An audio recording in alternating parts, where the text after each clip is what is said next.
Hi friends, welcome back to our channel. അഞ്ചാം ക്ലാസ്സിലെ social സയൻസിന്റെ പീപ്പിൾ ബൈ ദ പീപ്പിൾ ജനങ്ങളാൽ എന്ന പാഠഭാഗത്തിലെ ഇമ്പോർട്ടന്റ് ആയിട്ടുള്ള നോട്ട്സ് ആണ് നമ്മൾ ഇന്ന് ഡിസ്കസ് ചെയ്യാൻ പോകുന്നത്. അപ്പോൾ ഓൾറെഡി നമ്മൾ ക്ലാസ് എക്സ്പ്ലനേഷനും അതിലെ ആക്ടിവിറ്റീസും ഒക്കെ അപ്ലോഡ് ചെയ്തിട്ടുണ്ടായിരുന്നു. ഇനി ആ പാഠഭാഗവുമായി ബന്ധപ്പെട്ടുകൊണ്ട് എന്തൊക്കെ കാര്യങ്ങളാണ് നിങ്ങൾ പഠിച്ചിട്ടുള്ളത്, ഇമ്പോർട്ടന്റ് ആയ കുറച്ച് കാര്യങ്ങളും അതിലെ കുറച്ച് ആക്ടിവിറ്റീസുമാണ് നമ്മൾ ഡിസ്കസ് ചെയ്യാൻ പോകുന്നത്. ഓക്കെ, എല്ലാ കൂട്ടുകാർക്കും വീഡിയോയിലേക്ക് സ്വാഗതം. അപ്പൊ ഇമ്പോർട്ടന്റ് ആയിട്ടുള്ള നോട്ട്സ് ആണ്. ഒന്നാമത്തെ question, what demands regarding the developmental activities of the panchayat did the children rice in the parliament? നാടിന്റെ വികസന പ്രവർത്തനങ്ങളുമായി ബന്ധപ്പെട്ട് ഏതൊക്കെ ആവശ്യങ്ങളാണ് കുട്ടികൾ പാർലമെന്റിൽ ഉന്നയിച്ചത്? ഏതൊക്കെയായിരുന്നു? ഒന്ന്, construction of footpath, slabs cover to drains, controlling stray dog menace, installing street light, devising garbage disposal scheme, making parks അഥവാ നടപ്പാതകൾ പണിയുക, ഓടകൾക്ക് മൂടി നിർമ്മിക്കുക, തെരുവുനായ ശല്യം നിയന്ത്രിക്കുക, വഴിവിളക്കുകൾ സ്ഥാപിക്കുക, മാലിന്യ നിർമ്മാർജ്ജന പദ്ധതികൾ ആവിഷ്കരിക്കുക, പാർക്കുകൾ സ്ഥാപിക്കുക. ഇതൊക്കെയായിരുന്നു പ്രധാനമായിട്ടും കുട്ടികൾ ഉന്നയിച്ചിട്ടുണ്ടായിരുന്നത്. രണ്ടാമത്തെ ചോദ്യം, a lot of development works must be going on your area.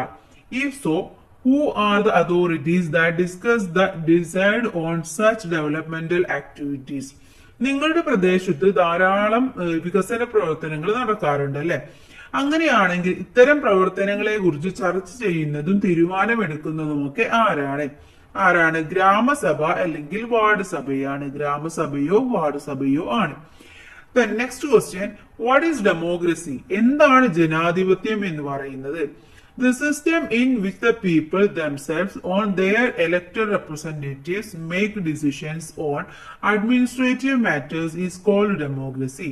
ജനങ്ങൾ നേരിട്ടോ അവർ തിരഞ്ഞെടുക്കുന്ന പ്രതിനിധികളോ ഭരണപരമായ കാര്യങ്ങളിൽ തീരുമാനമെടുക്കുന്ന സംവിധാനത്തെയാണ് ജനാധിപത്യം എന്ന് പറയുന്നത്. നാലാമത്തെ ചോദ്യം, prepare a short note on the origin of democracy in Athens and England. ആഥൻസിലെയും ഇംഗ്ലണ്ടിലെയും ഡെമോക്രസിയുടെ ഒറിജിനെ കുറിച്ചിട്ട് ഒരു ഷോർട്ട് നോട്ട് തയ്യാറാക്കാനാണ് പറഞ്ഞിട്ടുള്ളത്. The earlier form of democracy emerged at Athens and Greece.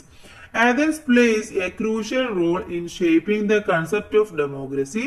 Today's concept of democracy started in England. The system of election, representative government and parliament were all formed in England. അഥവാ പുരാതന ഗ്രീസിലെ ഏതൻസിലാണ് ജനാധിപത്യം എന്നത് ആദ്യമായിട്ട് ഉദയം ചെയ്തത്. ജനാധിപത്യം എന്ന ആശയം സംഭാവന ചെയ്യുന്നതിൽ ഏതൻസ് പ്രധാന പങ്ക് വഹിച്ചിട്ടുണ്ട്. ഇന്ന് നിലവിലുള്ള ജനാധിപത്യ രീതിയുടെ തുടക്കം യുണൈറ്റഡ് കിങ്ഡത്തിന്റെ ഭാഗമായ ഇംഗ്ലണ്ടിൽ നിന്നാണ്. തിരഞ്ഞെടുപ്പ്, ജനപ്രതിനിധികളുടെ ഭരണം, പാർലമെന്റ് എന്നീ സംവിധാനങ്ങൾ രൂപം കൊണ്ടത് ഇംഗ്ലണ്ടിലാണ്. അഞ്ചാമത്തെ ചോദ്യം, who are the participants in a Gramasabha? ആരൊക്കെയാണ് ഗ്രാമസഭകളിൽ പങ്കെടുക്കുന്നത്? All the people whose names are included in the electoral roll of each ward of Grama Panchayat are its members. അഥവാ ഒരു ഗ്രാമപഞ്ചായത്തിലെ ഓരോ വാർഡിലെയും വോട്ടർ പട്ടികയിൽ പേര് ചേർക്കപ്പെട്ട മുഴുവൻ ജനങ്ങളും ഗ്രാമസഭയിലെ അംഗങ്ങളാണ്. ഇനി sixth question, right a short note about Gramasabha. ഗ്രാമസഭയെ കുറിച്ച് കൂടുതൽ കാര്യങ്ങൾ കണ്ടെത്തി എഴുതാൻ പറയുന്നുണ്ട്. Gramasaba's are platforms where all the people get a chance to participate and take decision in the administrative and developmental process of a locality. All the people whose names are included in the electoral roll of each ward of Grama Panchayat are its members. In urban areas, these are known as ward sabas. ഒരു പഞ്ചായത്തിന്റെ ഭരണവികസന പ്രക്രിയയിൽ എല്ലാ ജനങ്ങൾക്കും പങ്കാളികളാകാനും തീരുമാനങ്ങൾ എടുക്കാനും അവസരം ലഭിക്കുന്ന വേദികളാണ് ഗ്രാമസഭകൾ എന്ന് പറയുന്നത്. ഒരു ഗ്രാമപഞ്ചായത്തിലെ ഓരോ വാർഡിലെയും വോട്ടർ പട്ടികയിൽ പേര് ചേർക്കപ്പെട്ട മുഴുവൻ ജനങ്ങളും ഗ്രാമസഭയിലെ അംഗങ്ങളാണ്. നഗരങ്ങളിലെ ഇവ വാർഡ് സഭകൾ എന്ന പേരിൽ അറിയപ്പെടുന്നു. Okay, seventh question, what is direct democracy or participatory democracy? എന്താണ് പങ്കാളിത്ത ജനാധിപത്യം, പ്രത്യക്ഷ ജനാധിപത്യം എന്ന് പറയുന്നത്? Direct democracy or participatory democracy is a form of government in which the people participate directly in administrative affairs. ജനങ്ങൾ നേരിട്ട് ഭരണകാര്യങ്ങളിൽ പങ്കാളികളാകുന്ന ഭരണവ്യവസ്ഥയാണ് പങ്കാളിത്ത ജനാധിപത്യം അല്ലെങ്കിൽ പ്രത്യക്ഷ ജനാധിപത്യം എന്ന് പറയുന്നത്. Eighth question, what is indirect or representative democracy? എന്താണ് പരോക്ഷ ജനാധിപത്യം അല്ലെങ്കിൽ പ്രാതിനിധ്യ ജനാധിപത്യം എന്ന് പറയുന്നത്? Indirect democracy or representative democracy is a form of democracy in which representatives who are elected by the people rule on behalf of people. ജനങ്ങൾ തിരഞ്ഞെടുക്കുന്ന പ്രതിനിധികൾ ജനങ്ങൾക്ക് വേണ്ടി ഭരണം നടത്തുന്ന ജനാധിപത്യ രീതിയാണ് പരോക്ഷ ജനാധിപത്യം അല്ലെങ്കിൽ പ്രാതിനിധ്യ ജനാധിപത്യം എന്ന് പറയുന്നത്. Ninth question, what are the difference between direct democracy and indirect democracy? പ്രത്യക്ഷ ജനാധിപത്യത്തിന്റെയും പരോക്ഷ ജനാധിപത്യത്തിന്റെയും വ്യത്യാസം താരതമ്യം ചെയ്യുക. ഇത് നിങ്ങളുടെ ടെക്സ്റ്റ് ബുക്കിൽ 2 കോളമായിട്ടാണ് കൊടുത്തിട്ടുള്ളത്. അപ്പൊ നിങ്ങൾക്ക് ഇത് ആവശ്യമായിട്ടുണ്ടെങ്കിൽ ആ കോളമായിട്ടും എഴുതാവുന്നതാണ്. ഫസ്റ്റ് വൺ ഡയറക്ട് ഡെമോക്രസി ആണ്. Possibilities in less populated countries without an intermediary people decide all of the government's rules and policies, more transparent, possible in countries with a limited land area. Then indirect democracy prevails in large populated countries. People are not directly involved in deciding laws, policies, and other government matters. People elect representatives to make laws and policies. Particle in large countries. എന്താണ് പ്രത്യക്ഷ ജനാധിപത്യം? ജനസംഖ്യ കുറഞ്ഞ രാജ്യങ്ങളിൽ സാധ്യമാക്കുന്നതാണ്. ഗവൺമെന്റുകളുടെ എല്ലാ നിയമങ്ങളും നയങ്ങളും ഒരു ഇടനിലക്കാരനും കൂടെ ഇല്ലാതെ ജനങ്ങൾ തന്നെ നിർണയിക്കുന്നു. കൂടുതൽ സുതാര്യമായതാണ്. ഭൂവിസ്തൃതി കുറഞ്ഞ രാജ്യങ്ങളിൽ സാധ്യമാകുന്നു. അടുത്തത് പരോക്ഷ ജനാധിപത്യമാണ്. ജനസംഖ്യ കൂടിയ രാജ്യങ്ങളിൽ നിലനിൽക്കുന്നു. നിയമങ്ങളും നയങ്ങളും മറ്റു സർക്കാർ കാര്യങ്ങളും തീരുമാനിക്കുന്നതിൽ പൗരർ നേരിട്ട് ഇടപെടുന്നില്ല. നിയമങ്ങളും നയങ്ങളും രൂപീകരിക്കുന്നതിന് ജനങ്ങൾ പ്രതിനിധികളെ തിരഞ്ഞെടുക്കുന്നു. ഭൂവിസ്തൃതി കൂടിയ രാജ്യങ്ങളിൽ പ്രായോഗികമാണ്. ഓക്കെ, ഇനി 10th question, explain the characteristics of a democratic system of government. ജനാധിപത്യ ഭരണ സംവിധാനത്തിന്റെ സവിശേഷതകൾ എന്തൊക്കെയാണ്? ക്യാരക്ടറിസ്റ്റിക്സ് എന്തൊക്കെയാണ്? The supreme power belongs to the people, free and fair elections, and opposition helping and improving the government through constructive criticism. The rule of law ensures equality before law, independent media that help to connect the people and government, and independent and impartial judiciary. ജനാധിപത്യ സംവിധാനത്തില് ജനങ്ങൾക്കാണ് പരമമായ അധികാരം എന്ന് പറയുന്നത്.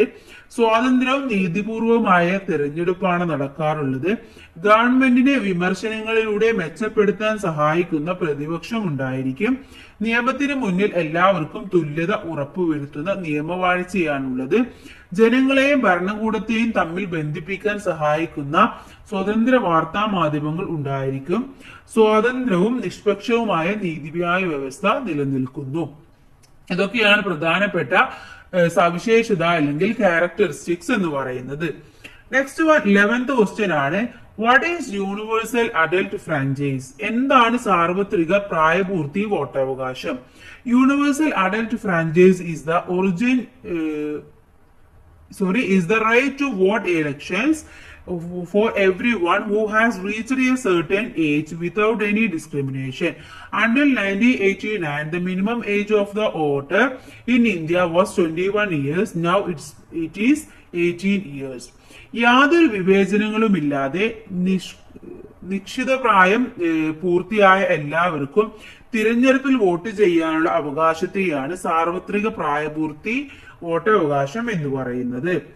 12th question, write the various stages of election in our country. നമ്മുടെ രാജ്യത്തെ തിരഞ്ഞെടുപ്പിന്റെ വിവിധ ഘട്ടങ്ങൾ ഏതൊക്കെയാണ്?